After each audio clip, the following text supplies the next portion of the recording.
सो good morning students.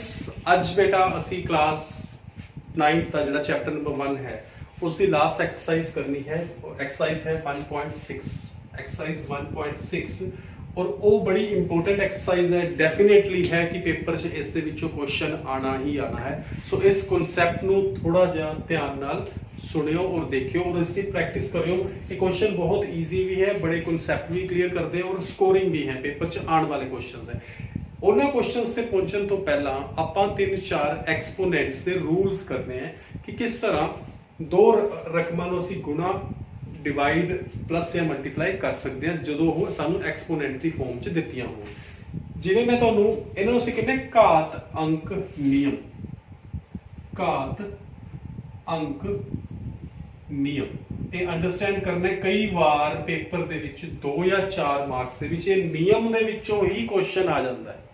ਤਾਂ ਇਸ ਨੂੰ ਧਿਆਨ ਨਾਲ ਦੇਖੋ। ਘਾਤ ਅੰਕ ਨਿਯਮ ਜਾਂ ਰੂਲਸ ਆਫ ਐਕਸਪੋਨੈਂਟਸ ਇਹ ਕੀ ਹੁੰਦੇ ਆ? ਇਹ ਕੀ ਹੁੰਦੇ? ਪਹਿਲਾ rule a the m multiply. ਆ ਪੁਆਇੰਟ ਦਾ ਮਤਲਬ ਹੁੰਦਾ ਮਲਟੀਪਲਾਈ, ਪੁਆਇੰਟ ਨਹੀਂ ਹੈ, ਗੁਣਾ ਦਾ ਸਾਈਨ ਹੈ। a ਦੀ ਪਾਵਰ n ਇਹ ਬਰਾਬਰ ਹੁੰਦੀ ਹੈ a the power m plus n। देखो a ਦੀ ਪਾਵਰ m ਗੁਣਾ a ਦੀ ਪਾਵਰ n ਇਹ ਦੋਨਾਂ ਦੇ ਵਿੱਚ ਬੇਸ ਕੀ ਹੈ? a। ਆਧਾਰ ਕੀ ਹੈ? a a। ਜਦੋਂ ਆਧਾਰ ਸੇਮ ਹੋਵੇ ਤਾਂ ਪਾਵਰਸ ਆਪਸ ਦੇ ਵਿੱਚ ਐਡ ਹੋ ਜਾਂਦੀਆਂ, ਆਨਸਰ ਸਾਡੇ ਕੋਲੇ ਆ ਜਾਂਦਾ ਹੈ। ਮੈਂ ਤੁਹਾਨੂੰ ਐਗਜ਼ਾਮਪਲ ਦਿੰਦਾ। ਐਗਜ਼ਾਮਪਲ ਹੈ 2 ਦੀ ਪਾਵਰ 5 ਗੁਣਾ 2 ਦੀ ਪਾਵਰ 3। ਇਸ ਨੂੰ ਜੇ ਮੈਂ ਲਿਖਾਂ 2 ਦੀ ਪਾਵਰ 5 ਨੂੰ ਮੈਂ ਕੀ ਲਿਖ ਸਕਦਾ? 2 ਗੁਣਾ 2 ਗੁਣਾ 2 ਗੁਣਾ 2 ਗੁਣਾ 2 ਲਿਖਿਆ ਜਾ ਸਕਦਾ ਹੈ। ਫਿਰ ਆ ਕੀ ਹੈ? ਗੁਣਾ ਦਾ ਸਾਈਨ ਹੈ। 2 ਦੀ ਪਾਵਰ 3 ਨੂੰ ਮੈਂ ਲਿਖ ਸਕਦਾ 2 ਗੁਣਾ 2 ਗੁਣਾ 2। ਤਾਂ ਇਸ ਤਰ੍ਹਾਂ ਇਹ ਕੀ ਬਣਿਆ? 1 2 3 4 5 6 7 8 8 ਵਾਰੀ ਸਾਡੇ ਕੋਲੇ 2 ਗੁਣਾ ਦੇ ਵਿੱਚ ਹੈ। ਤਾਂ ਅਸੀਂ ਲਿਖ ਸਕਦੇ ਹਾਂ 2 ਦੀ ਪਾਵਰ 8। ਤਾਂ 2 ਦੀ ਪਾਵਰ 5 ਗੁਣਾ 2 ਦੀ ਪਾਵਰ 3 ਕਿਹਦੇ ਬਰਾਬਰ ਆ ਜਾਏਗੀ? 2 ਦੀ ਪਾਵਰ 5 plus 3 ਜਾਂ 2 ਦੀ ਪਾਵਰ 8 ਦੇ ਬਰਾਬਰ ਆ ਜਾਏਗੀ। ਤੁਹਾਨੂੰ ਕਲੀਅਰ ਹੋ ਗਿਆ ਕਿ ਜੇਕਰ ਬੇਸ ਦੇਖੋ ਇੱਥੇ ਵੀ 2 ਹੈ, ਇੱਥੇ ਵੀ 2 ਹੈ, ਬੇਸ ਸੇਮ ਹੈ, ਆਧਾਰ 2 2, ਪਾਵਰਾਂ ਅਲੱਗ-ਅਲੱਗ ਨੇ, ਜੇ ਗੁਣਾ ਹੈ ਵਿਚਕਾਰ ਤਾਂ ਆਪਸ 'ਚ ਪਾਵਰਾਂ ਪਲੱਸ ਹੋ ਜਾਣਗੀਆਂ ਤੇ ਆਨਸਰ ਆ ਜਾਏਗਾ 2 ਦੀ ਪਾਵਰ 8। ਤਾਂ a ਦੀ ਪਾਵਰ m ਗੁਣਾ a ਦੀ ਪਾਵਰ n ਬਰਾਬਰ ਹੈ a the power m plus n। ਮੈਂ ਤੁਹਾਨੂੰ ਹੋਰ ਐਗਜ਼ਾਮਪਲ ਦੇ ਦੇਣਾ। 3 ਦੀ ਪਾਵਰ 2 ਗੁਣਾ 3 ਦੀ ਪਾਵਰ 4। 3 ਦੀ ਪਾਵਰ 2 ਗੁਣਾ 3 ਦੀ ਪਾਵਰ 4। ਇਹਦੇ ਵਿੱਚ ਦੇਖੋ ਧਿਆਨ ਨਾਲ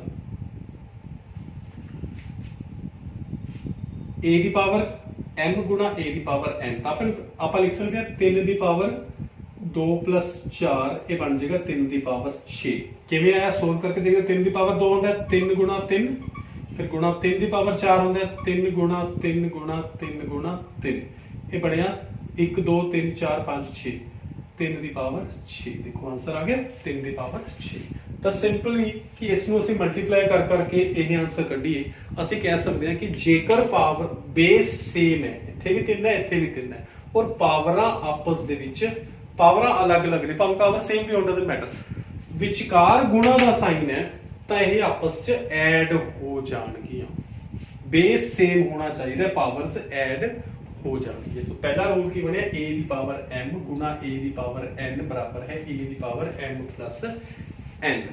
ਅੱਛਾ, ਅਗਲਾ ਰੂਲ, ਇਹੀ ਪਾਵਰਸ ਜੇਕਰ ਡਿਵੀਜ਼ਨ ਦੇ ਵਿੱਚ ਹੋਣ, ਡਿਵਾਈਡ ਦੇ ਵਿੱਚ ਹੋਣ, ਜੇ ਮਤਲਬ ਐਗਜ਼ਾਮਪਲ ਹੈ ਮੈਂ ਤੁਹਾਨੂੰ ਦੇਣਾ a the power m upon a the power n। ਇੱਥੇ ਦੇਖੋ a ਦੀ ਪਾਵਰ m ਤੇ a ਦੀ ਪਾਵਰ n ਗੁਣਾ 'ਚ ਸੀ ਤਾਂ ਪਲੱਸ ਹੋ ਗਏ। ਜਦੋਂ a the power base same ਹੈ, ਇਹਦਾ ਵੀ a ਹੈ ਇਹਦਾ ਵੀ a ਹੈ, ਪਾਵਰਾਂ ਅਲੱਗ-ਅਲੱਗ ਨੇ, ਸੇਮ ਵੀ ਹੋ ਸਕਦੇ, ਕੋਈ ਡਸਨਟ ਮੈਟਰ, ਪਰ ਬੇਸ ਸੇਮ ਹੋਣਾ ਚਾਹੀਦਾ ਹੈ। ਬੇਸ ਸੇਮ ਹੈ ਤਾਂ ਇਹ ਕੀ ਹੋਏਗਾ? ਆਪਸ ਦੇ ਵਿੱਚ m minus n ਬਣ ਜਾਏਗਾ। ਇੱਥੇ ਹੈ ਜਦੋਂ ਗੁਣਾ ਸੀ ਤਾਂ ਪਲੱਸ ਬਣਿਆ ਸੀ, ਜਦੋਂ डिवाइड है भाग है तो उपरले चों थल्लड़ा घटावांगे m n ऊपर आके माइनस हो जाता था इनू पर लिख सकते हैं a the power m n ऊपर आके क्यों है माइनस था m माइनस n तो मैं एक करके दिखा देना किवें हुंदा है देखो 2 दी पावर 7 बटा 2 दी पावर 3 तो मैं जो तो रूल करवाया वो अकॉर्डिंग ਇਹਦਾ आंसर आएगा 2 दी पावर 7 माइनस 3 ऊपरले चो थल्लड़ा घटा दूंगा तो आएगा 2 दी पावर 4 ये तो रूल के अकॉर्डिंग ਅਸੀਂ कर लिया पर इसको सोल्व ਜਦੋਂ ਕਰਦੇ ਆ ਆਪਾਂ ਕਰਕੇ ਦੇਖਦੇ ਆ ਤਾਂ 2 गुणा 2 गुणा 2 गुणा 2 गुणा 2 गुणा 2 गुणा 2 7 बार लिख लिया ਐਵੇਂ नीचे 2 दी पावर 3 2 गुणा 2 गुणा 2 ये 3 बारी आया ਤਾਂ देखो 1 2 और 3 2 आपस से कट गए ऊपर आंसर की बचा 2 गुणा 2 गुणा 2 गुणा 2 ये बचा 2 दी पावर 4 वही आंसर आ गया हुण किथे इहनूं सोल्व करने लई इन्ना कुछ करना पिया पर जेकर सानू फॉर्मूला पता है कि बेस सेम है पावर्स जिहड़ियां मर्जियां अलग है या सेम है ऊपर नीचों थल्लड़ी घटा दांगे जे डिवाइड च ने तो 2 दी पावर 7 माइनस 3 सीधा आएगा 2 दी पावर 4 के बराबर अगला इस तो बाद और केड़ा रूल है अपना एक्सपोनेंट्स का a दी पावर m है और ऊपर n है a दी पावर m है और ऊपर n है ये आपस में गुणा हो जाएंगी power a the power m गुणा n या a दी पावर mn ਅਸੀਂ लिख सकते हैं a the power m the power n इस ब्रैकेट दी पावर n मतलब a दी ਜਿਹੜੀ ਇੱਕ ਪਾਵਰ ਹੈ ਉਹਨੂੰ n ਨਾਲ ਗੁਣਾ ਕਰ ਦੋ ਜਿਵੇਂ ਮੈਂ ਤੁਹਾਨੂੰ ਐਗਜ਼ਾਮਪਲ ਦੇਣਾ ਐਗਜ਼ਾਮਪਲ ਚ ਅਸੀਂ ਦੇਖਦੇ ਹਾਂ 2 ਦੀ ਪਾਵਰ 5 ਇਹਦੀ ਪਾਵਰ ਹੈਗੀ ਹੈ 3 ਜਾਂ 2 ਦੀ ਪਾਵਰ 4 ਲੈ ਲਓ ਛੋਟਾ ਕਰ ਲਈ ਥੋੜਾ ਜਿਹਾ 2 ਦੀ ਪਾਵਰ 4 ਦੀ ਪਾਵਰ 3 ਤਾਂ ਇਸ ਨੂੰ ਅਸੀਂ ਰੂਲ ਦੇ ਅਕੋਰਡਿੰਗ ਲਿਖ ਸਕਦੇ ਹਾਂ 2 ਦੀ ਪਾਵਰ 4 ਗੁਣਾ 3 ਤਾਂ ਇਹ ਆ ਜਾਏਗਾ 2 ਦੀ ਪਾਵਰ 12 ਦੇ ਬਰਾਬਰ ਇਸ ਦਾ ਆਨਸਰ पर जिस मैं सोल्व करके दिखावा 2 दी पावर 4 दी पावर 3 मतलब 2 दी 4 गुणा 2 दी 4 गुणा 2 दी 4 इस रकम नू आ जिहड़ी रकम है 2 दी पावर 4 इस मैं 3 बार लिखूंगा ताकि क्यों खुलेगा 2 दी पावर 4 गुणा 2 दी पावर 4 गुणा 2 दी पावर 4 फिर इस नू ਅਸੀਂ ਹੁਣ ਕੱਲੇ ਕੱਲੇ ਨੂੰ ਖੋਲਦੇ ਹਾਂ 2 ਦੀ ਪਾवर 4 मतलब 2 ਨੂੰ मैं 4 बार लिखदा फिर मैं 4 बार लिखदा इस नू फिर मैं इस नू 4 बार लिखदा तो की बनया कुल 1 2 3 4 5 6 7 8 9 10 11 12 2 की पावर 12 इतना सोल्व करके आया 2 की पावर 12 उत्थे सिंपल पावर नाल पावर नु गुणा किया ते आंसर ये साडा रूल की बनया रूल नंबर 3 a की पावर m की पावर पूरे की पावर जे n है तो a की पावर ਅਸੀਂ लिख सकते हैं m गुणा n ये साडा रूल नंबर 3 बन गया और एक होर जेड़ा रूल है वो है कि जेकर बेस अलग अलग ने a दी पावर m गुणा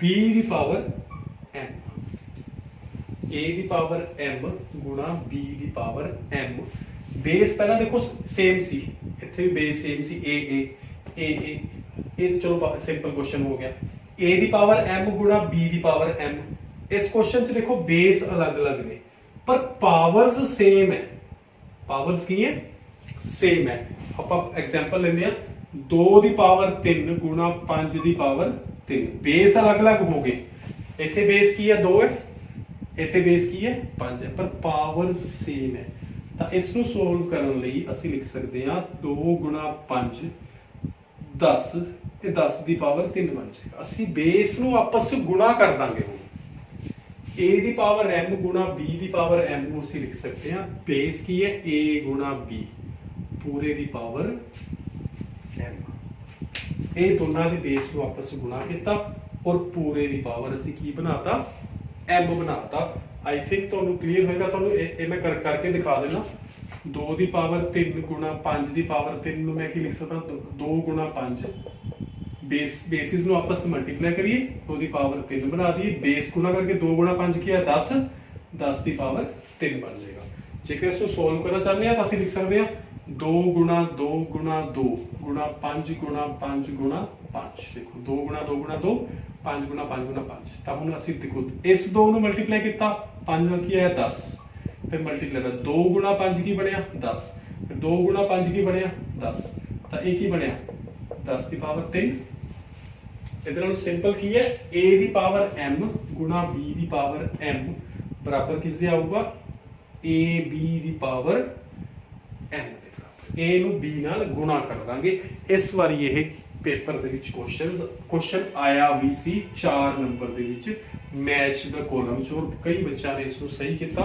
ਕਈਆਂ ਨੇ ਇਸ ਨੂੰ ਗਲਤ ਕੀਤਾ ਤਾਂ a ਦੀ ਪਾਵਰ m ਗੁਣਾ a ਦੀ ਪਾਵਰ n ਬਰਾਬਰ ਹੈ a the power n plus base same ਹੈ ਵਿਚਕਾਰ ਗੁਣਾ ਹੈ ਤਾਂ ਪਾਵਰਸ ਐਡ ਹੋ ਜਾਣਗੀਆਂ ਜੇਕਰ ਬੇਸ ਸੇਮ ਹੈ ਉਂਝ ਭਾਗ ਚ ਨੇ ਤਾਂ ਪਾਵਰਸ ਮਾਈਨਸ ਆ ਜਾਏਗਾ ਵਿੱਚ ਸਾਈਡ ਜੇਕਰ ਬੇਸ ਇੱਕੋ ਹੀ ਹੈ पावर दी पावर है तो पावर दी पावर आपस में गुणा हो जाएगी और उसके बाद a दी पावर m गुणा b the power m base अलग अलग है पावर सेम है तो बेस आपस में मल्टीप्लाई हो जाएंगे आंसर की आ जाएगा ऊपर पावर लग जाएगी m इस साडे कुछ रूल सी इन्हां नूं असीं कहंदे आ घातांक नियम या rule of exponents so exercise 1.6 दा ਅਸੀਂ ਕਰਦੇ ਹਾਂ क्वेश्चन नंबर 3 ਪਹਿਲਾਂ ਸਮਝਣ ਦੀ ਕੋਸ਼ਿਸ਼ ਕਰਦੇ ਹਾਂ ਕਿਉਂਕਿ ਅਸੀਂ ਹੁਣੇ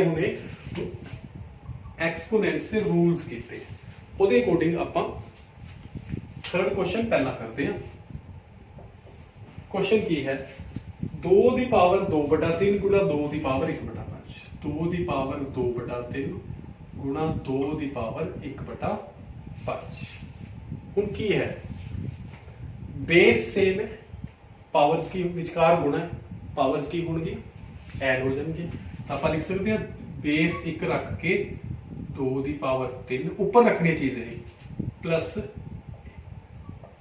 2 की पावर 2/3 प्लस 1/5 रीजन दवांगे ना असी बेस सेम है a की पावर m गुणा a की पावर n बराबर होता है a की पावर m प्लस n इससे बराबर होता है तो बेस सेम है पावर्स असी ऐड करती तो हल करते हैं जो बच्चे की करते हैं इसको नाल ही ले आते हैं इतने वो फिर क्वेश्चन गलत होना शुरू हो जाता है तो ध्यान रखियो इसनों ऊपर ही रखना है 2/3 प्लस 1/5 इनू सोल्व करने लिए सानू एलसीएम लेना पड़ेगा 3 ते 5 का 3 ते 5 का एलसीएम की होता है 3 ते 5 का एलसीएम आपा कीता होया है किवें 3 5 3 ते गया 1 5 3 ते नहीं जाता आप एज इट इज 5 लिख लिया हूँ 5 ते जाएगा 1 1 तो एलसीएम की बनया 3 गुना 5 की आया 15 तो एलसीएम 3 ते 5 का की बनया 15 तो देखो इस 3 का भी मैं 15 बनाया इस 5 का भी मैं थले 15 बनाता देखो 2 थले 3 से 1 थले 5 से हुण मैं दोनों थले 15 बनाता 3 का 15 बनाने लिए मैं 5 नाल गुणा किया 3 5 15 जे मैं थल्ले नूं 5 नाल गुणा करूंगा तो मैनूं उपरले नूं भी 5 नाल गुणा करना पऊगा तो 2 गुणा 5 ये बनेगा 2 गुणा 5 की होता है आप सिंपल लिखते 10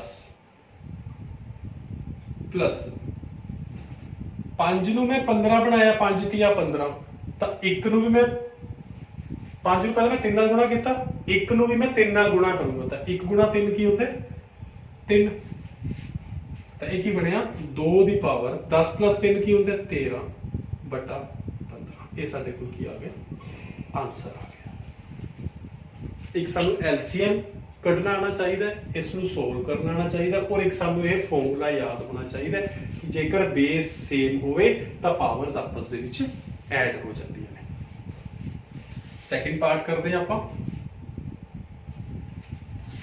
सेकंड पार्ट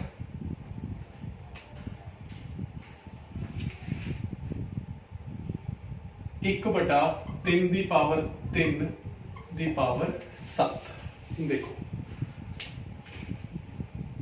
1/3 की पावर 3 पूरे की पावर 7 तो ये जेड़ा 7 है ये 1 की पावर भी 7 है और 3 की पावर भी 7 है तो इसको मैं लिख सकता 1 की पावर 7 बटा हुण 3 की पावर 3 इसकी पावर भी 7 बन जाएगा 7 जेड़ा है न्यूमरेटर की पावर भी है और डिनोमिनेटर की पावर भी नाल है तो 1 की पावर 7 बटा 3 की पावर 7 तो मैं तुहानू करवाया सी एक रूल 1 ਦੀ ਪਾਵਰ 7 ਕੀ ਹੁੰਦਾ, 1 ਨੂੰ 7 ਵਾਰੀ ਆਪਸ 'ਚ ਗੁਣਾ ਕੀਤਾ, 1 ਗੁਣਾ 1 ਗੁਣਾ 1 ਗੁਣਾ 1 ਗੁਣਾ 1 ਗੁਣਾ 1 ਗੁਣਾ 1, तो 1 ਨੂੰ 7 ਵਾਰੀ ਗੁਣਾ ਕੀਤਾ ਆਪਸ 'ਚ ਤਾਂ ਆਨਸਰ 1 ਹੀ ਆਏਗਾ। ਔਰ ਥੱਲੇ 3 ਦੀ ਪਾਵਰ ਬਣ ਜਾਏਗਾ 21, ਕਿਉਂਕਿ ਮੈਂ ਤੁਹਾਨੂੰ ਸਿਖਾਇਆ ਸੀ ਕਿ ਪਾਵਰ ਦੀ ਪਾਵਰ ਆਪਸ 'ਚ ਗੁਣਾ ਹੋ ਜਾਂਦੀ ਹੁੰਦੀ ਹੈ। ਤਾਂ 3 ਦੀ ਪਾਵਰ 7 ਨੂੰ 3 ਦੀ ਪਾਵਰ 3 ਗੁਣਾ 7 21। ਇਹ ਆਪਾਂ ਕੀ ਕੀਤਾ ਸੀ, ਰੂਲ ਇਸ ਦਾ ਸਾਡਾ ਰੂਲ ਸੀਗਾ a the power m the power ਜਿਹੜੀ n ਸੀ, ਤਾਂ ਆਪਾਂ ਕਰਤਾ ਸੀ a ਦੀ ਪਾਵਰ m ਗੁਣਾ n ਜਾਂ a ਦੀ ਪਾਵਰ m, ਤਾਂ 1/3 ਦੀ ਪਾਵਰ 21। ਆ 3 ਦੀ ਪਾਵਰ 21 ਨੂੰ ਜੇਕਰ ਮੈਂ ਉੱਪਰ ਲੈ ਕੇ ਜਾਣਾ ਚਾਹਾਂ ਤਾਂ ਇਹ ਉੱਪਰ ਜਾ ਕੇ ਬਣ ਜਾਏਗੀ 3 ਦੀ ਪਾਵਰ -21। ਤਾਂ 1 ਗੁਣਾ 3 ਦੀ ਪਾਵਰ -21 ਬਣ ਜਾਏਗੀ, ਕਿਉਂਕਿ ਨਿਚਲੀ ਜਿਹੜੀ ਉੱਪਰ ਜਾ ਕੇ ਮਾਈਨਸ ਹੋ ਜਾਂਦੀ ਹੁੰਦੀ ਹੈ, ਤਾਂ ਇਹ ਬਣ ਜਾਏਗਾ 3 ਦੀ ਪਾਵਰ -21। ਇਹ ਸਾਡਾ ਆਨਸਰ ਆ ਜਾਏਗਾ। ਕੁਝ ਨਹੀਂ ਕੀਤਾ, ਇਸ ਪਾਵਰ ਨੂੰ ਮੈਂ ਇਹਦੀ ਵੀ ਪਾਵਰ ਬਣਾਤਾ, ਉਹਦੀ ਵੈਲਿਊ 1 ਆ ਗਈ। ਇਸ ਪਾਵਰ ਨੂੰ ਮੈਂ ਇਹਦੀ ਵੀ ਪਾਵਰ ਬਣਾਤਾ, ਜਦੋਂ ਪਾਵਰ ਬਣਾਇਆ ਤਾਂ 3 ਦੀ ਪਾਵਰ 21 ਬਣ ਗਈ। ਇਸ ਨੂੰ ਮੈਂ ਉੱਪਰ ਚੱਕ ਕੇ ਲੈ ਗਿਆ, 3 ਦੀ ਪਾਵਰ -21 ਬਣ ਗਈ। ਇਹ ਸਾਡੇ ਕੋਲੇ ਆਨਸਰ ਆ ਗਿਆ। ਨੈਕਸਟ ਅਸੀਂ ਕਰਦੇ ਹਾਂ ਥਰਡ ਪਾਰਟ ਇਸ ਦਾ। थर्ड पार्ट 11 ਦੀ ਪਾਵਰ 1/2 ਬਟਾ 11 ਦੀ ਪਾਵਰ 1/4। ਹੁਣ ਦੇਖੋ ਬੇਸ ਸੇਮ ਹੈ, 11 ਉੱਥੇ ਵੀ ਹੈ 11 ਉੱਥੇ ਵੀ ਹੈ, ਪਾਵਰਾਂ ਅਲੱਗ-ਅਲੱਗ ਨੇ, ਵਿਚਕਾਰ ਕੀ ਹੈ ਭਾਗ। ਤਾਂ ਮੈਂ ਲਿਖ ਸਕਦਾ ਇਸ ਨੂੰ 11 ਦੀ ਪਾਵਰ 1/2 -1/4। ਜਦੋਂ ਬੇਸ ਸੇਮ ਹੋਣ, 11 ਬੇਸ ਹੈ, ਪਾਵਰਸ ਅਲੱਗ-ਅਲੱਗ ਨੇ, ਤਾਂ ਮੈਂ ਉੱਪਰਲੀ ਚੋਂ ਥੱਲੜੀ ਮਾਈਨਸ ਕਰ ਦਿੰਦਾ ਹੁੰਦਾ। ਤੁਹਾਨੂੰ ਕਰਵਾਇਆ ਸੀ ਨਾ ਇਹ a the power m ਬਟਾ a the power n ਕਿਸ ਦੇ ਬਰਾਬਰ ਹੁੰਦਾ ਹੈ, a the power m n। a the power ਉੱਪਰਲੀ m ਹੈ, a ਦੀ ਪਾਵਰ ਥੱਲੜੀ ਕਿਹੜੀ ਹੈ n, ਤਾਂ a ਦੀ ਪਾਵਰ ਉੱਪਰਲੀ ਮਾਈਨਸ ਥੱਲੜੀ, ਮਤਲਬ 11 ਦੀ ਪਾਵਰ ਉੱਪਰਲੀ ਕਿਹੜੀ ਹੈ 1/2 ਮਾਈਨਸ ਥੱਲੜੀ ਕਿਹੜੀ ਹੈ 1/4। ਤਾਂ 11 ਦੀ ਪਾਵਰ, ਹੁਣ 2 ਤੇ 4 ਦਾ ਐਲਸੀਐਮ ਸਿੰਪਲ ਹੈ, ਵੈਸੇ ਇਹ ਬੱਚਿਆਂ ਵਾਲਾ ਕੰਮ ਹੈ, ਫਿਰ ਵੀ ਮੈਂ ਕਰ ਦੇਣਾ। 2 ਤੇ ਭਾਗ ਕਰਾਂ 1 2, ਫਿਰ 2 ਤੇ 1 1, ਤਾਂ 2 ਦੂਣੀ 4। 2 ਤੇ 4 ਦਾ ਐਲਸੀਐਮ ਕੀ ਆਇਆ 4, ਇੱਥੇ ਆਏਗਾ 4। ਇਸ 2 ਦਾ ਮੈਂ 4 ਬਣਾਇਆ ਤਾਂ 2 ਦੂਣੀ 4 ਕੀਤਾ, ਤਾਂ ਉੱਪਰਲੇ ਇੱਕ ਨੂੰ ਵੀ ਮੈਂ 2 ਨਾਲ ਗੁਣਾ ਕਰੂੰਗਾ, ਕਿਉਂਕਿ 2 ਨੂੰ 4 ਬਣਾਉਣ ਲਈ ਮੈਂ 2 ਨਾਲ ਗੁਣਾ ਕੀਤਾ ਸੀ, ਤਾਂ ਉੱਪਰਲੇ ਇੱਕ ਨੂੰ ਵੀ 2 ਨਾਲ ਗੁਣਾ ਕਰੂੰਗਾ, ਤਾਂ 1 ਦੂਣੀ 2 minus 4 Ekam 4, 4 the as it is 4 ਪਿਆ, 1 ਦਾ ਐਜ਼ ਇਟ ਇਜ਼ 1 ਰਹਿ ਜਾਏਗਾ, ਕੋਈ ਪ੍ਰੋਬਲਮ ਨਹੀਂ ਹੈ। ਤਾਂ 11 ਇਹ ਆਏਗਾ 11, 2 ਮਾਈਨਸ 1 ਕੀ ਹੁੰਦਾ 1 ਬਟਾ ਥੱਲੇ ਕੀ ਹੈ 4। ਸਾਡੇ ਕੋਲ ਆਨਸਰ ਆ ਗਿਆ 11 ਦੀ ਪਾਵਰ 1/4। ਇਹ ਸਾਡੇ ਕੋਲੇ ਥਰਡ ਪਾਰਟ ਦਾ ਸੋਲੂਸ਼ਨ ਹੋ ਗਿਆ। फोर्थ अपना पार्ट है, सिर्फ रूल्स लग रहे हैं इस क्वेश्चन च, रूल्स दी ही वैल्यू है, अदरवाइज क्वेश्चन कुछ भी नहीं है। एलसीएम कटना आंदा है, रूल सानू पता है, साडा क्वेश्चन सोल्व है। क्वेश्चन की है 7 दी पावर 1/2, 7 दी पावर 1/2 गुणा 8 दी पावर 1/2। ਹੁਣ ਦੇਖੋ ਇੱਥੇ ਬੇਸ ਅਲੱਗ-ਅਲੱਗ ਨੇ, ਮੈਂ ਤੁਹਾਨੂੰ ਸਿਖਾਇਆ ਸੀ ਕਿ a ਦੀ ਪਾਵਰ m गुणा b ਦੀ ਪਾਵਰ m ਬਰਾਬਰ ਹੁੰਦਾ ਹੈ a ਗੁਣਾ b ਦੀ ਪਾਵਰ m। ਇਹ ਵੀ ਆਪਾਂ ਰੂਲ ਕੀਤਾ ਸੀ। ਬੇਸ ਅਲੱਗ-ਅਲੱਗ ਨੇ, ਪਾਵਰਸ ਸੇਮ ਨੇ, ਤਾਂ ਬੇਸ ਆਪਸ ਵਿੱਚ ਗੁਣਾ ਹੋ ਜਾਣਗੇ। 7 ਗੁਣਾ 8 ਤੇ ਉਹਨਾਂ ਦੀ ਪਾਵਰ ਸੇਮ ਉੱਪਰ 1/2। 7 ਗੁਣਾ 8 ਕੀ ਹੁੰਦਾ 56, ਤਾਂ 56 ਦੀ ਪਾਵਰ ਸਾਡੇ ਕੋਲੇ 1/2। ਇਹ ਸਾਡੇ ਕੋਲ ਕੀ ਆ ਗਿਆ ਆਨਸਰ ਆ ਗਿਆ, ਸਿੰਪਲ। ਸੋ ਆਪਣਾ ਥਰਡ ਕੁਐਸਚਨ ਇਸ ਦੇ ਨਾਲ ਕੰਪਲੀਟ ਹੋਇਆ। ਕੀ ਕੀਤਾ ਸੀ ਇਸ ਕੁਐਸਚਨ ਚ ਅਸੀਂ, ਬੇਸ ਅਲੱਗ-ਅਲੱਗ ਸੀ, ਆਪਸ ਵਿੱਚ ਗੁਣਾ ਕਰਤੇ ਔਰ ਪਾਵਰ ਸੇਮ ਸੀ, ਦੋਨਾਂ ਦੀ ਪਾਵਰ ਉੱਪਰ ਸੇਮ ਲਿਖਤੀ। ਇਹ ਬਣ ਗਿਆ 56 ਦੀ ਪਾਵਰ 1/2। ਹੁਣ ਇਸੇ ਐਕਸਰਸਾਈਜ਼ 1.6 ਦਾ ਅਸੀਂ ਕਰਦੇ ਹਾਂ first question and second question. First question ਚ ਕੀ ਹੈ, ਪਤਾ ਕਰੋ, ਵੈਲਿਊ ਪਤਾ ਕਰਨੀ ਹੈ 64 ਦੀ ਪਾਵਰ 1/2। ਜਦੋਂ ਇਸ ਕੁਐਸਚਨ ਨੂੰ ਅਸੀਂ ਕਰਨਾ ਹੈ ਉਦੋਂ ਅਸੀਂ ਧਿਆਨ ਇਸ ਤੇ ਦੇਣਾ ਹੈ ਕਿ ਆ ਜੋ ਥੱਲੇ ਲਿਖਿਆ ਹੈ ਇਹ ਕੀ ਕਿੰਨਾ ਨੰਬਰ ਹੈ, ਇਹ 2 ਹੈ। ਥੱਲੇ ਕੀ ਲਿਖਿਆ 2 ਹੈ, ਤਾਂ 64 ਨੂੰ ਅਸੀਂ ਕਿਸੇ ਐਸੇ ਨੰਬਰ 'ਚ ਲਿਖਾਂਗੇ ਕਿ ਉਸ ਨੰਬਰ ਨੂੰ ਉਸੇ ਨੰਬਰ ਨਾਲ 2 ਵਾਰੀ ਟੋਟਲ ਗੁਣਾ ਕੀਤਾ ਜਾਵੇ ਤਾਂ ਆਨਸਰ 64 ਆ ਜਾਏ। ਜਿਵੇਂ ਮੈਂ ਕਹਿੰਦਾ 8 ਗੁਣਾ 8, ਇਹ ਕਿਸ ਦੇ ਬਰਾਬਰ ਹੋ ਗਿਆ 64। ਸਾਨੂੰ ਇਹ ਨੰਬਰ ਸਰਚ ਕਰਨਾ ਪਏਗਾ, ਆਪਾਂ ਨੂੰ ਸਕੁਏਅਰ ਯਾਦ ਹੋਣੇ ਚਾਹੀਦੇ। ਜੇਕਰ ਸਾਨੂੰ ਸਕੁਏਅਰ ਕਿਊਬਸ ਯਾਦ ਨੇ ਤਾਂ ਸਾਨੂੰ ਸਰਚ ਕਰਨ ਦੀ ਲੋੜ ਨਹੀਂ, ਅਦਰਵਾਈਜ਼ ਸਾਨੂੰ ਲੱਭਣਾ ਪਏਗਾ ਕਿ ਕਿਸ ਨੂੰ ਕਿਸ ਨਾਲ ਗੁਣਾ ਕਰੀਏ, ਕਿਉਂਕਿ 2 ਹੈ ਤਾਂ ਗੁਣਾ 'ਚ 2 ਹੀ ਅੱਖਰ ਹੋ ਸਕਦੇ ਆ, ਆਪਸ 'ਚ ਗੁਣਾ ਕਰਨੇ ਆ। ਆਨਸਰ ਕੀ ਆ ਜੀ 64। ਆਪਾਂ ਨੂੰ ਇੱਥੇ ਕਲੀਅਰ ਹੈ ਕਿ 64 ਨੂੰ ਮੈਂ ਲਿਖ ਸਕਦਾ 8 ਦੀ ਪਾਵਰ 2, 8 ਗੁਣਾ 8 ਇਹ ਬਣਦਾ 64। 8 ਦੀ ਪਾਵਰ 2 ਲਿਖਿਆ ਮੈਂ 64 ਨੂੰ, ਆ ਪਾਵਰ ਹੈ ਇਹ ਗੁਣਾ ਹੋ ਜਾਏਗੀ। ਦੇਖੋ ਇਸ ਤਰ੍ਹਾਂ ਲਿਖ सकते हैं ਆਪਾਂ इसको 64 ਨੂੰ ਮੈਂ ਲਿਖ ਸਕਦਾ 8 ਦੀ ਪਾਵਰ 2, 8 ਦੀ ਪਾਵਰ 2 ਲਿਖਿਆ ਜਾ ਸਕਦਾ ਹੈ। ਬਾਹਰ ਕੀ ਹੈ 1/2। ਹੁਣ ਤਾਂ ਕੋਈ ਪ੍ਰੋਬਲਮ ਨਹੀਂ ਆਈ ਥਿੰਕ। ਉਸ ਤੋਂ ਬਾਅਦ ਅਸੀਂ ਕੀ ਲਿਖਦੇ ਆ 8 ਦੀ ਪਾਵਰ 2 ਗੁਣਾ 1/2। ਕਿਉਂ? ਕਿਉਂਕਿ a the power m, a the power m the power n ਕਿਸ ਦੇ ਬਰਾਬਰ ਹੁੰਦੀ ਹੈ a ਦੀ ਪਾਵਰ m ਗੁਣਾ n। ਮੈਂ ਤੁਹਾਨੂੰ ਕਰਵਾਇਆ ਹੈ ਕਿ a ਦੀ ਜਿਹੜੀ ਅੰਦਰਲੀ ਪਾਵਰ ਹੈ ਤੇ ਬਾਹਰਲੀ ਪਾਵਰ ਆਪਸ ਕੀ ਹੋ ਜਾਂਦੀ ਗੁਣਾ ਹੋ ਜਾਂਦੀ। ਤਾਂ ਅੰਦਰ ਕੀ ਸੀ 8 ਦੀ ਪਾਵਰ 2 ਲੈ ਕੇ ਅਸੀਂ 2 ਆਣਾ ਇੱਥੇ, ਕਿਉਂਕਿ 2 ਹੈ ਤਾਂ 2 ਹੀ ਲੈ ਕੇ ਆਣਾ। ਅਸੀਂ ਇਸ ਨੂੰ 64 ਨੂੰ ਆਪਾਂ 2 ਦੀ ਪਾਵਰ 6 ਵੀ ਲਿਖ ਸਕਦੇ ਸੀਗੇ। 2 ਦੀ ਪਾਵਰ 2 2 4 8 16 32 64। ਹਾਂ 2 ਦੀ ਪਾਵਰ 6 ਵੀ ਲਿਖ ਸਕਦੇ ਸੀ, ਪਰ ਸਾਡਾ ਕੁਐਸਚਨ ਸੋਲਵ ਨਹੀਂ ਹੋਣਾ ਸੀ, ਕਿਉਂਕਿ ਅਸੀਂ ਜੋ ਨੰਬਰ ਨੀਚੇ ਦਿੱਤਾ ਹੋਇਆ ਹੈ ਉਹੀ ਨੰਬਰ ਅਸੀਂ ਅੰਦਰ ਲੈ ਕੇ ਆਉਣਾ। ਤਾਂ ਇਹ 8 ਦੀ ਪਾਵਰ 2 ਅੰਦਰ ਆ ਗਈ, ਪੂਰੇ ਦੀ ਪਾਵਰ 1/2 ਬਣ ਗਈ। ਹੁਣ ਇਹ 2 ਹੈ 1/2 ਨਾਲ ਗੁਣਾ ਹੋ ਗਿਆ, 2 ਨਾਲ 2 ਦੀ ਕਟਿੰਗ ਹੋ ਗਈ ਤੇ 8 ਦੀ ਪਾਵਰ 1। ਇਹ ਆਨਸਰ ਸਾਡੇ ਕੋਲੇ ਆ ਗਿਆ 8 ਦੇ ਬਰਾਬਰ। आई थिंक ਇਹ क्वेश्चन ਤੁਹਾਨੂੰ ਕਲੀਅਰ ਹੋ ਗਿਆ ਹੋਵੇਗਾ। ਸੈਕਿੰਡ ਮੈਂ ਤੁਹਾਨੂੰ ਇੱਕ ਹੋਰ ਪਾਰਟ ਕਰਵਾਉਣਾ 32 ਦੀ ਪਾਵਰ 1/5। ਹੁਣ ਇੱਥੋਂ ਤੁਹਾਨੂੰ ਜ਼ਿਆਦਾ ਕਲੀਅਰ ਹੋਵੇਗਾ। 32 ਦੀ ਪਾਵਰ 1/5। ਇਸ ਕੁਐਸਚਨ ਨੂੰ ਸੋਲਵ ਕਰਨ ਦੇ ਲਈ ਤੁਹਾਨੂੰ ਪਹਿਲਾਂ ਕੀ ਕਿਹਾ ਸੀ, ਅਸੀਂ ਨਿਚਲਾ ਅੱਖਰ ਦੇਖਣਾ ਕੀ ਹੈ ਇਹ 5। ਤਾਂ ਕੋਈ ਐਸਾ ਨੰਬਰ ਲੱਭੋ ਜਿਹਨੂੰ ਆਪਸ ਵਿੱਚ ਅਸੀਂ 5 ਵਾਰੀ ਗੁਣਾ ਕਰੀਏ ਤੇ ਆਨਸਰ 32 ਆ ਜਾਏ। ਹੁਣ ਜੇਕਰ ਪਹਿਲਾ ਸਭ ਤੋਂ ਛੋਟਾ ਨੰਬਰ ਕੀ ਹੈ 1, 1 ਗੁਣਾ 1 ਗੁਣਾ 1 ਗੁਣਾ 1 ਗੁਣਾ 1, 1 ਨੂੰ ਮੈਂ 5 ਵਾਰੀ ਆਪਸ ਵਿੱਚ ਗੁਣਾ ਕੀਤਾ, ਕੀ ਆਨਸਰ ਆਇਆ? ਇੱਕੋ ਹੀ ਆ ਰਿਹਾ। ਤਾਂ ਇਹ ਤਾਂ ਨੰਬਰ ਹੋ ਨਹੀਂ ਸਕਦਾ। 2 ਚੈੱਕ ਕਰਦੇ ਆ, 2 ਗੁਣਾ 2 ਗੁਣਾ 2 ਗੁਣਾ 2 ਗੁਣਾ 2, 2 ਦੂਣੀ 4, 4 ਦੂਣੀ 8, 8 ਦੂਣੀ 16, 16 ਦੂਣੀ 32। ਇਟ ਮੀਨਸ 2 ਨੂੰ ਜੇ ਮੈਂ 5 ਵਾਰੀ ਆਪਸ ਵਿੱਚ ਗੁਣਾ ਕਰਾਂ ਤਾਂ 32 ਆ ਰਿਹਾ। ਤਾਂ ਮੈਂ ਇੱਥੇ ਲਿਖੂੰਗਾ 2 ਦੀ ਪਾਵਰ 5। 32 ਨੂੰ ਮੈਂ ਲਿਖ ਸਕਦਾ 2 ਦੀ ਪਾਵਰ 5। ਔਰ ਇੱਥੇ ਕੀ ਹੈ 1/5। ਫਿਰ ਉਹੀ ਅਸੀਂ ਰੂਲ ਲਗਾਵਾਂਗੇ। ਤੇ 2 ਦੀ ਜਿਹੜੀ 5 ਹੈ ਇਹ ਮਲਟੀਪਲਾਈ ਹੋ ਜਾਊਗਾ ਉੱਪਰ ਵਾਲੀ ਪਾਵਰ ਨਾਲ। ਇਸ ਤਰ੍ਹਾਂ ਲਿਖਿਆ ਜਾਊਗਾ, ਇਕੱਠੇ ਲਿਖੇ ਜਾਂਦੇ ਨੇ ਇੱਕੋ ਹੀ ਲਾਈਨ ਤੇ। ਤਾਂ ਆਪਾਂ ਇਸ ਨੂੰ ਲਿਖ ਸਕਦੇ ਹਾਂ a the power m the power n ਬਰਾਬਰ ਹੁੰਦੀ ਹੈ a the power m n ਦੇ ਬਰਾਬਰ। ਆ 5 ਨਾਲ 5 ਦੀ ਕਟਿੰਗ ਹੋ ਗਈ। ਇਹ ਸਾਡੇ ਕੋਲ ਬਚਿਆ 2 ਦੀ ਪਾਵਰ 1 ਜਿਹੜਾ ਕਿ ਬਰਾਬਰ ਹੁੰਦਾ 2 ਦੇ। तो इसका आंसर की आ गया 2। 32 ਦੀ ਪਾਵਰ 1/5 ਕਿਹਦੇ ਬਰਾਬਰ ਹੁੰਦੀ ਹੈ 2 ਦੇ ਬਰਾਬਰ ਹੁੰਦੀ ਹੈ। ਇਸ ਤੋਂ ਬਾਅਦ ਅਸੀਂ ਥਰਡ ਪਾਰਟ ਫੋਰਥ ਪਾਰਟ ਕਰਦੇ ਹਾਂ ਕੁਇਕਲੀ। ਤੁਹਾਨੂੰ ਕਨਸੈਪਟ ਕਲੀਅਰ ਹੋ ਗਿਆ। ਥਰਡ ਪਾਰਟ ਕੀ ਹੈ? ਥਰਡ ਪਾਰਟ ਹੀ ਹੈ ਸਰ 125 ਦੀ ਪਾਵਰ 1/3। ਥਰਡ ਪਾਰਟ ਦੇ ਵਿੱਚ ਕੀ ਹੈ 125 ਦੀ ਪਾਵਰ 1/3। ਕਿਹਨੂੰ ਕਿਹਦੇ ਨਾਲ ਮਲਟੀਪਲਾਈ ਕਰੀਏ 3 ਵਾਰੀ ਕਿ 125 ਆ ਜਾਏ। 1 ਨੂੰ ਕਰਦੇ ਆ 3 ਵਾਰੀ ਆਪਸ ਗੁਣਾ 1 ਗੁਣਾ 1 ਗੁਣਾ 1 ਇੱਕੋ ਹੀ ਆਉਂਦਾ। 2 ਨੂੰ ਕਰਦੇ ਆ 2 ਦੂਣੀ 4 ਦੂਣੀ 8। ਦੇਖੋ 2 ਨੂੰ ਕਰਦੇ ਆ ਇਹ ਵੀ ਟਰਾਇਲ 8 ਆਇਆ।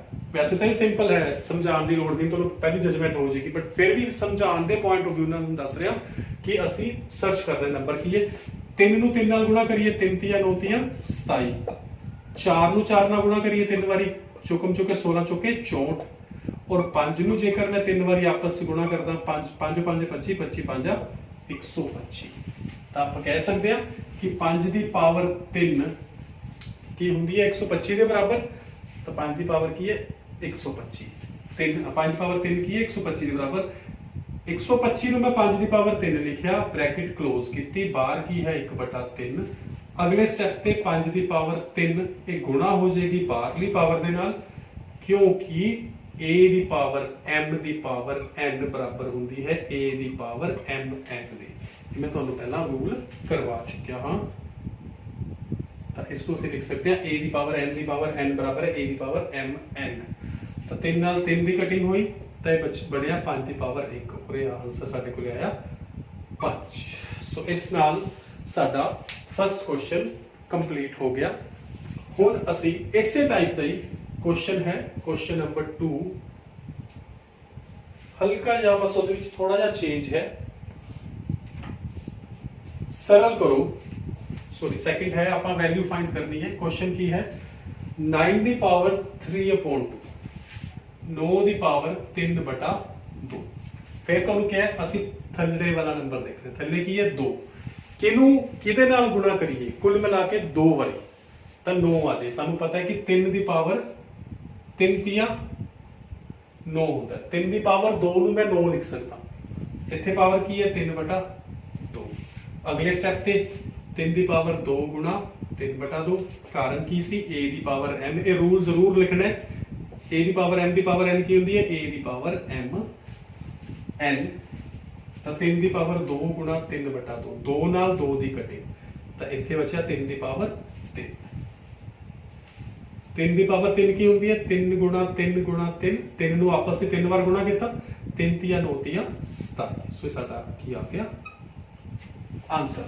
तो 9 दी पावर 3/2 की होती है 27 होती है। Second part 32 the power 2/5, 32 the power 2/5। देखो 32 दी पावर 2/5, थल्ले ख्याल रखना है 5 है, किनू आपस से 5 बारी गुणा करिए 32 आ जाए। आप पहला कर चुके हैं 2 गुणा 2 गुणा 2 गुणा 2 गुणा 2, 2 दूनी 4, 4 दूनी 8, 8 दूनी 16, 16 दूनी 32। भावें इत्थे भी लिख सकते हैं आप, कोई प्रॉब्लम नहीं। 2 गुणा 2 गुणा 2 गुणा 2 गुणा 2, ये पूरे दी पावर की है 2/5। तो इसको मैं लिख सकता 2 दी पावर 5 और पूरे दी पावर की है 2/5। उस तो बाद 2 दी पावर 5 मल्टीप्लाई हो जाएगी 2/5 नाल, और रूल केड़ा लग गया यही वाला a the power m the power n की बराबर है a दी पावर mn दी। आ 5 नाल 5 दी कटिंग होगी, 2 दी पावर 2, साडे कोल आंसर की आ गया 4। साडे कोल आंसर 4 आ गया। सिंपली कोई इस दे विच औखा काम नहीं है, बड़ा सिंपल क्वेश्चन है। थर्ड ਅਸੀਂ ਕਰਦੇ ਹਾਂ ਇਸ ਦੇ ਵਿੱਚ 16 ਦੀ ਪਾਵਰ 3/4, 16 ਦੀ ਪਾਵਰ 3/4, 16 ਦੀ ਪਾਵਰ 3/4। ਇੱਥੇ ਖਿਆਲ ਰੱਖਣਾ 4 है, किस नंबर को आपस से 4 बारी गुणा करिए भी 16 आ जाए। तो 2 दूनी 4 दूनी 8 दूनी 16 आ गया। इसमें मैं लिख सकता इस दी पावर 3/4, या इसमें मैं होर लिख सकता 2 4 बारी गुणा आपस से, तो 2 दी पावर 4 गुणा 3/4। रीजन की है या इस हले इसको अपन नेक्स्ट स्टेप कर लांगे ये चीज।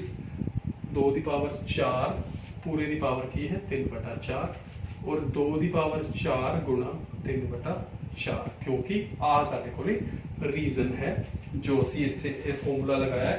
4 नाल 4 दी कटिंग होगी, ये बच्चा 2 दी पावर 3 और ये हुंदा 2 गुणा 2 गुणा 2, 2 दूनी 4 दूनी 8। साडे कोल आंसर की आ गया 8। 16 दी पावर 3/4 की होंदी है 8। कोई प्रॉब्लम नहीं, बड़े इजी क्वेश्चंस हैं। सिर्फ ते सिर्फ यही क्वेश्चंस की प्रैक्टिस भालते हैं और इन्हां क्वेश्चंस नूं किसी चीज की रिक्वायरमेंट नहीं है। लास्ट क्वेश्चन अज दा 125 दी पावर -1/3, 125 दी पावर -1/3। तो 125 नूं मैं केड़ा ऐसा नंबर है जिन्हों आपस से 3 बारी गुणा करा कि 125 आ जाए। तो मैं लिखदा 5 गुणा 5 गुणा 5, 5 5 25, 25 5 125, 125 the power sorry 125 the power -1/3। तो इसमें मैं लिख सकता 5 दी पावर 3 और पूरे दी पावर की है -1/3। अगले स्टेप पे ये मल्टीप्लाई हो जाएंगे 5 दी पावर 3 गुणा -1/3, क्योंकि माइनस साइन से सो मैं ब्रैकेट लगाती 3 गुणा -1/3। ये 3 नाल इस 3 दी कटिंग होगी तो यह बनया 5 दी पावर -1। साडे कोल की बनया 5 दी पावर -1। ਤਾਂ ਇਸ 5 ਦੀ ਪਾਵਰ -1 ਨੂੰ +1 ਬਣਾਉਣ ਵਾਸਤੇ ਅਸੀਂ ਜੇ ਉੱਪਰ ਹੈ ਤਾਂ ਨੀਚੇ ਲੈ ਜਾਂਦੇ ਹਾਂ, ਥੱਲੇ ਜਾ ਕੇ +1 ਜਾਂ 5 ਦੀ ਪਾਵਰ 1 ਬਣ ਸਿੰਪਲ ਬਣ ਜਾਂਦਾ। ਜੇ ਥੱਲੇ ਹੁੰਦਾ 5 ਦੀ ਪਾਵਰ -1 ਨੂੰ ਪੋਜ਼ਿਟਿਵ ਬਣਾਉਣ ਲਈ ਅਸੀਂ ਉੱਪਰ ਲੈ ਜਾਂਦੇ। ਹੁਣ ਉੱਪਰ ਹੈ ਕੱਲਾ ਹੀ ਹੈ 5 ਦੀ ਪਾਵਰ -1, ਇਹਨੂੰ ਮੈਂ ਲਿਖ ਸਕਦਾ 1/5 ਦੀ ਪਾਵਰ +1 ਜਾਂ 1/5 ਦੀ ਪਾਵਰ 1 ਕੀ ਹੁੰਦੀ ਹੈ 5। ਇਹ ਸਾਡਾ ਕੀ ਆ ਗਿਆ आंसर। क्वेश्चन सेम है, कोई नहीं, सिर्फ एक माइनस का फर्क है। 125 की पावर -1/3 ਨੂੰ ਮੈਂ ਲਿਖਿਆ 5 ਦੀ ਪਾਵਰ 3 ਦੀ ਪਾਵਰ -1/3 ਆਪਸ ਵਿੱਚ ਗੁਣਾ ਕੀਤਾ, 3 ਨਾਲ 3 ਕੱਟਦੇ ਔਰ 5 ਦੀ ਪਾਵਰ -1 ਬਚ ਗਿਆ। 5 ਦੀ ਪਾਵਰ -1 ਇਹ ਨਿਊਮਰੇਟਰ ਦੇ ਵਿੱਚ ਹੈ, ਇਸ ਨੂੰ ਹਰ ਦੇ ਵਿੱਚ ਡਿਨੋਮੀਨੇਟਰ ਚ ਲਿਜਾ ਕੇ 1/5 ਦੀ ਪਾਵਰ 1 ਬਣਾਤਾ। ਇਹ ਆ ਗਿਆ 1/5 ਸਾਡੇ ਕੋਲੇ आंसर आ गया। सो इस नाल साडा ये चैप्टर टोटली कंप्लीट हो गया। इस तो बाद असीं सैकंड चैप्टर ते पहुंचांगे। So thank you very much.